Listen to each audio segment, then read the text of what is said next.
Bismillahirrahmanirrahim. Assalamu alaikum dear students. I am Mr. Kadeem Khan and I am a lecturer in the Institute of Computing, KUST University of Science and Technology. Today we will take lecture number 11 of the subject of Object-Oriented Analysis and Design, in which we will discuss software project vision and scope. Dear students, to identify the object, it is very much important to identify the list of resources and also the list of the different features of the project. So in this lecture we are going to explain the software project vision and scope document, which describes the software project in a complete fashion. This is the discussion agenda. It contains the topics of establishing the project vision and scope document. Then we have two sections of the documents: problem statement and vision of the solution. In the problem statement, we have project background, stakeholders, users, risk, and assumptions. While in the vision of the solution, we have the vision statement, list of features, scope of phase release, which is optional, and then we have at the end features that will not be developed. Establishing the project vision and scope. So when we can establish the project vision and scope? So when the project begins, the project manager has a responsibility to play a unique role for establishing the project vision and scope. So this is carried out in the start of the project. The scope of the project is defined by the project manager. So everyone involved in the project has some input into the scope. The scope in fact defines what is the area of the project. So the project manager here is dedicated to identify the scope of the project. So defining the scope is the most productive things as a project manager can do to get the project underway. So the vision and the scope document is the project manager's tool for doing that. So here the project manager identifies the vision and scope of the project, which means what is the intended functionality and the intended users of the project. Now what should be the parts of the vision and scope document? So the vision and scope documents follows in outline like this one here we have provided. So number 1 we have the problem statement, and number 2 we have the vision of the solution. So in the problem statement we provides project background, stakeholders, user, risk, and assumption. While in the vision of the solution, we have vision statement, list of features, scope of phase release, which is optional. It means that it can be and cannot be here. And then we have the features that will not be developed. Now here we explain each and every one in a detail. Number 1, project background. So the project background means what is the purpose of the project, or what is the problem that must be solved. So here it contains a brief summary of the problem which must be solved by the project manager by using different sort of the team, for example the software developers, etc. It should have a brief history of the problem and in the explanation of how the organization justifies the decision to build a software to address it. So it will be very much brief about the problems, and it also explains how the organizations will justify to build the software. So here the organization will provide solid reasons to define that how the software will be developed and why it should be developed. So this section usually covers the reason that the problem exists. Here we will define that why there is the problem. For example, if we have an online examination system, so the problem is because we want to get rid of the paperwork. Similarly, the another problem is that there should be a complete secrecy or security of information. So that's why we need an online examination system. Secondly, the organization's history with this problem. So here we will define what is the history of that particular organization who wants to develop the software and what is this problem. So here the organization will provide complete history about the problem, that when this problem arises, how it has been arised, how this problem is affecting the organization, any previous project which were undertaken to try to address it. Here we will define if there is some previous solutions of this problem, then here we will define it here. The way that the decision to begin this project was reached.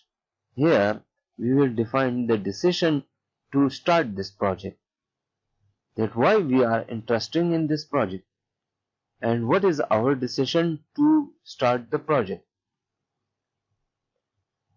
Next important section is the stakeholders. Stakeholders are basically the list of the people who are involved in the project.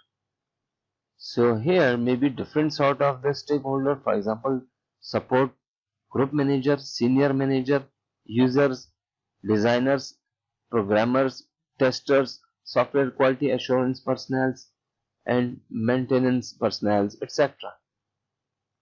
So the needs of each stakeholders are described in a few sentences here. Now we will define the stakeholders.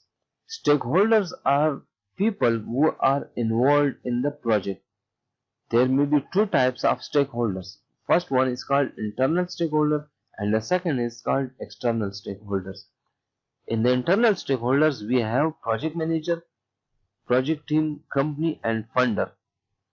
The internal stakeholders means those stakeholders who are internal to the organization which is responsible for development the project. And the external stakeholders are those stakeholders who are not developing the project, but they are interested in buying or using the project. For example, customers is a stakeholder who will use the product, or the government is a stakeholder who will check the products. For example, if there is some taxation on the product or on the project, then the government is also one of the stakeholders. And the suppliers is a company who wants to supply the softwares. So there may be another stakeholder as well. In the internal stakeholder we have also another stakeholder, for example designer, testers, software quality assurance, project manager, similarly quality assurance personnel, and similarly the maintenance personnel as well. Next sections we will describe different sort of the users.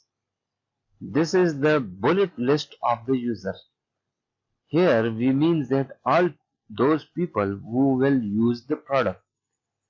So as the stakeholders, each user can either be referred by name, role or representative, for example quality auditor, home website users, etc.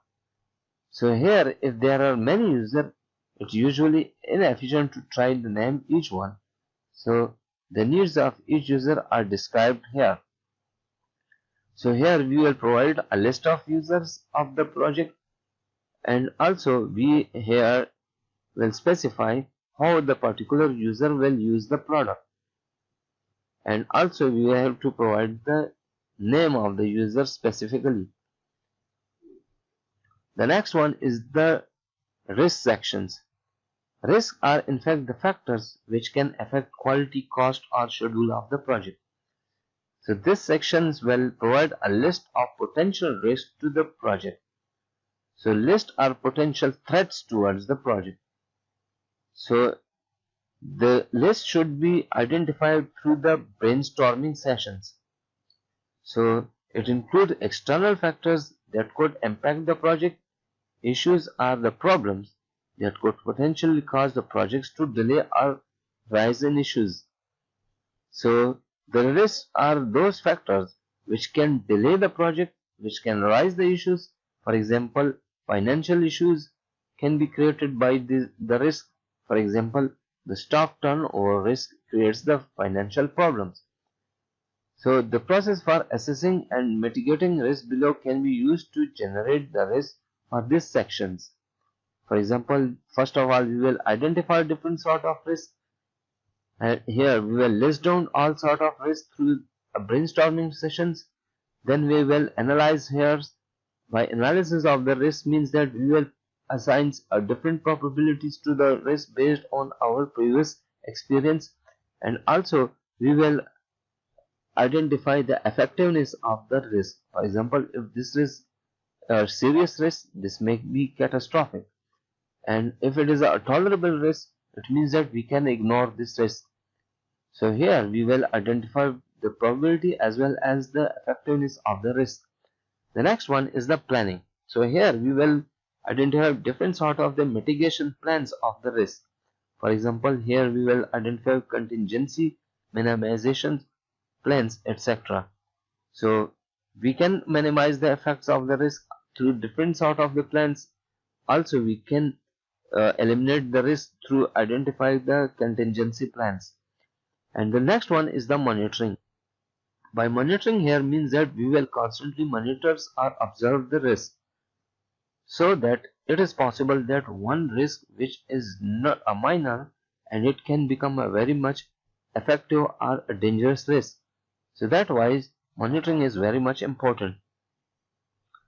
The next section is of the assumptions. Assumptions here means that we will assume a particular sort of the system that can be developed. Here we will provide all sort of the another assumptions or alternative solution of the problems. So these may be non-technical assumption and should be copied into these sections. So non-technical means that it should be non-computerized solutions. So technical assumption are those means that it has certain design development but not the scope of the project. It should not be included such in assumptions here. So here we will provide only non-technical assumptions. So here the estimated results will still contains a record of these assumptions, but they are not useful for this particular audience. Here we will also provide certain estimates of all these assumptions, but these estimates should be ignored usually. The project manager should hold a brainstorming sessions with their teams to come with the list of the different sort of the assumption. And the brainstorming sessions, different technical people should be called and different assumptions should be collected. Next one is the vision statement. The vision statement describes the project is expected to be accomplished. Here we will provide a complete vision of the project. The vision of the project includes compelling reasons why we are going to develop the project, solid justification for spending time on the project, that how the time will be costed and what should be the money and the resources of the project. So here we will think about the project and the time will be calculated here, and also we will identify the money of the project, that is the budget required to complete the project. The best times is to write the vision statement as after talking to the stakeholder and users and writing down to their needs. So when we immediately talks with the stakeholders, then we can create the vision statements. Next section of the vision statement is the list of features. The list of features, as its name indicates, different sort of the functionalities in the project. Here we will identify this sort of the list of features which may be the services or capabilities of the project. So it should be generated by the project manager and it can be broken down into multiple sub features as well. Here we will identify a limited number of list of features and we can combine the multiple feature into a single one as well. But it is very much useful to identify the 10 features in one project vision and scope document. because if we identify all of the feature in one project vision and scope documents, then the readers will be not comfortable to read the document. So that's why adding too many features will overwhelm most readers, and also extra features will add times and efforts to the project, and that's why it will make the project unrealistic.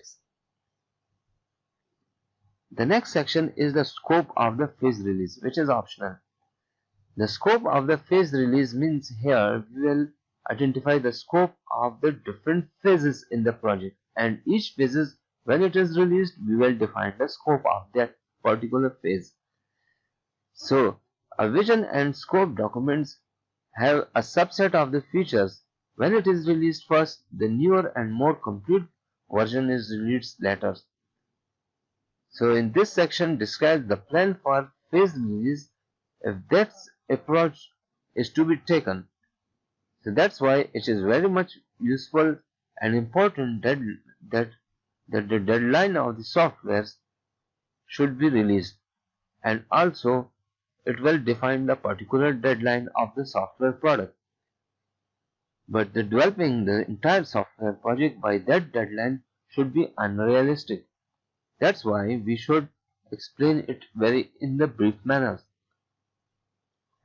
So that's why the most common way to compromise of this release date is to divide the feature into 2 or more releases, and it should identify the specifically when those versions of the release and which features will be included in each version. So here we will identify that when these versions should be released and what should be the particular feature in each and every version.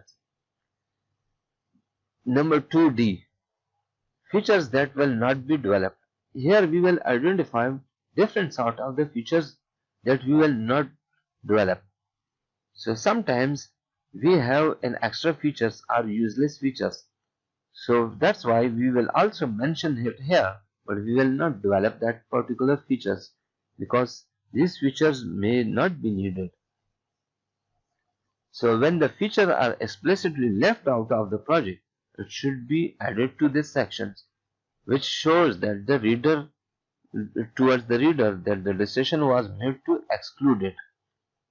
For example, one way we can handle this problem that the deadline is by removing one or more features from the software, in which case the removed feature should be moved into this section because we are unrealistic about the deadline. So that's why the features should be removed and they will be copied here in this section.